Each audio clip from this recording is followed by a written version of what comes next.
लोग यहाँ उपस्थित हैं। दो पंक्तियाँ मैं उनको समर्पित करके उनको नमन करना चाहता हूँ कि हर शख्स से लगाव था, हर एक से रिश्ता था।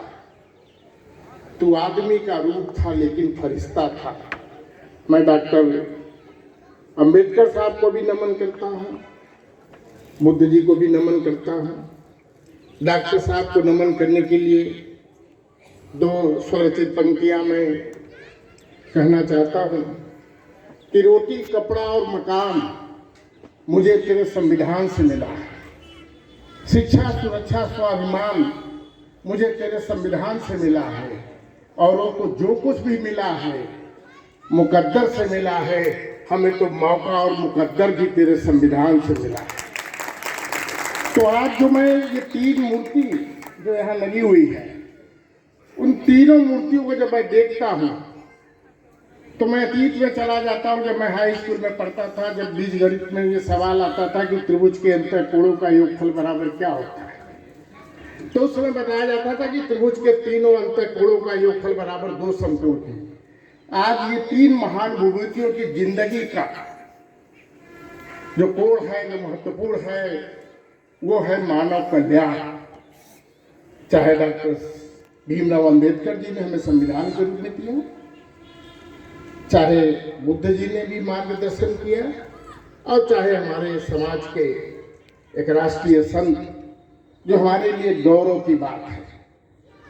संत जरूर किसी न किसी समाज में कोई पैदा होता है, लेकिन जब संत हो जाता है या महान हो जाता है तब हम उसको जातियों की श्रेणी में या जातियों के बाउंड्री में नहीं रख सकते, क्योंकि उनका अपमान होता है। उनके विचारधारा को इतना फैला दीजिए कि दूसरे लोग भी उनसे प्रेरित हो, और लोग अपने लोगों से कहिए कि केवल अपने में न रहे, वो अपनों में रहे। केवल अपने में रहने से काम नहीं चलेगा, अपनों में रहना पड़ेगा। और जो कमजोर समाज है उनके बीच में, खास तौर से जो हमारा समाज है, उसके अंदर एक हीन भावना है कि हम जाति के धोबी हैं, हमारी पहचान नहीं है। ये उनकी गलत फहमी है। धोबी एक ऐसी जाति है जिसकी अंतर्राष्ट्रीय पहचान है। वो जिस दुनिया के किसी भी देश में जो इस काम में है, उसका काम यही है। वो चाहे कोई बैठा हो, कोई रजक हो, कोई रजकी हो, चाहे कोई धोबी हो, कोई वासरमैन हो, जिस तरीके से हो, हमारे लोगों के अंदर ये बात आनी चाहिए कि हमारी पहचान कहीं से कम नहीं है और हम किसी से कमजोर नहीं है। आज जब मैं मिर्जापुर से चला तो हमारे मित्रों ने कहा कि अच्छा आप जा रहे हैं धोबी के सम्मेलन में। तो हम कहा हाँ यार, अब तो तुम्हारे भगवान भी धोबी हो गए हैं। क्या मतलब? हम कपड़ा धोते हैं और वो आजकल पाप धोने में लगे हुए हैं, तो वो भी तो हो गए धोबी। हाँ, ये है कि लोग वहां जा करके जाते हैं वो धोते हैं, हमारे यहाँ लोग घर घर जाके धोते हैं। तो धोबी का एहसान इस समाज पे, देश के समाज पे है। एहसान कोई माने या ना माने, हमें उसका प्रतिफल नहीं मिलता। ये हमारी कमजोरी है कि हम अपनी बात को रख नहीं पाते। हमारी पहचान कहाँ से चली आ रही है? अगर आप अतीत में जाइए, मादी में जाइए, अगर आप त्रेता में देखिए तो एक धोबी ही की था जो रामचंद्र के राज्य में स्पष्ट रूप से बोला कि आपको न्याय करना है तो पारदर्शी न्याय करिए। ये कोई नहीं बोल सकता था। वहां से हमारी पहचान चली आई। हम वहां भी कमजोर नहीं थे, उस दरबार में भी कमजोर नहीं थे। द्वापर में जब आए तो सोमा रजकी ने अपने तपस्या से इतना नाम कमाया कि सोमावस्या के नाम से वो इलाके उनको जानी जाती। फिर हम आते हैं अंग्रेजों के शासन काल में, तो जब जलियांवाला कांड होता है तो दुखी जन और दुलई ने जो कुर्बानी दी है वो स्वतंत्रता सेनानियों के इतिहास में अंकित है। वहां भी योगदान है इस धोबी समाज का। फिर हम आगे बढ़ते हैं, सिखों के अगर धर्म की बात करते हैं तो वहां भी मोहकम चंद जो 37 साल की उम्र में वो पंच प्यारे हो गए, वहां भी हमारा स्थान था। और अगर आप आगे दूसरे समाज में आइए तो जब देखिए कि ललई पहलवान कोई कहता है, कोई दूसरे नाम से लेता है उनको, जो उनका मनाया जाता है, लोरी कहते हैं उनको, उनके नाम से यादव समाज की पहचान है। उनके गुरु कौन थे? उस ललई के लोरी के गुरु कौन थे? अजय धोबी थे। और अजय कौन थे?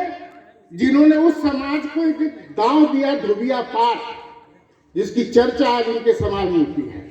हम वहां भी जाने जाते हैं। फिर आगे आइए 20वीं सदी में, तो हमारे संत महाराज उस 20वीं सदी के महान नेता डॉक्टर भीमराव अंबेडकर के भी गुरु कहे जाते थे। ये हमारी पहचान की श्रृंखला है। हमें अपने को कमजोर नहीं समझना चाहिए, लेकिन हमें अपनी कमजोरियों पे भी चर्चा करना है। हमारे में कमी क्या है? बौद्धिक और बहुत अच्छी अच्छी बातें, बड़े अच्छे अच्छे विचार प्रोफेसर के माध्यम से, टीचर के माध्यम से, सबके माध्यम से, रिटायर्ड अधिकारियों के माध्यम से मिला, उनसे बहुत कुछ सीखा। जो बातें नहीं हुई है वो बात मैं कहूँगा।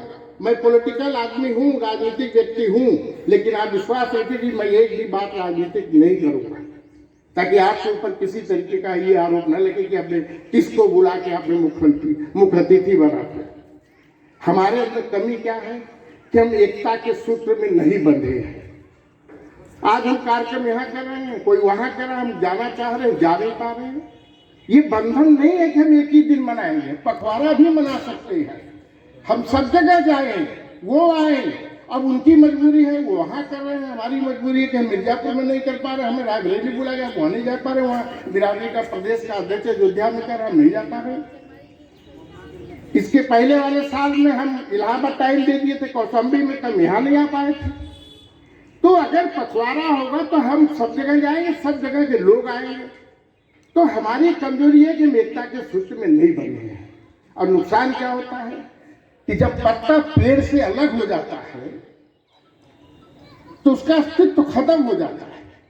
जब तक वो पेड़ से लगा रहता है, उसके अंदर जीवंतता रहती है, हिलता डुलता रहता है। लेकिन जब वो जमीन पे आ जाता है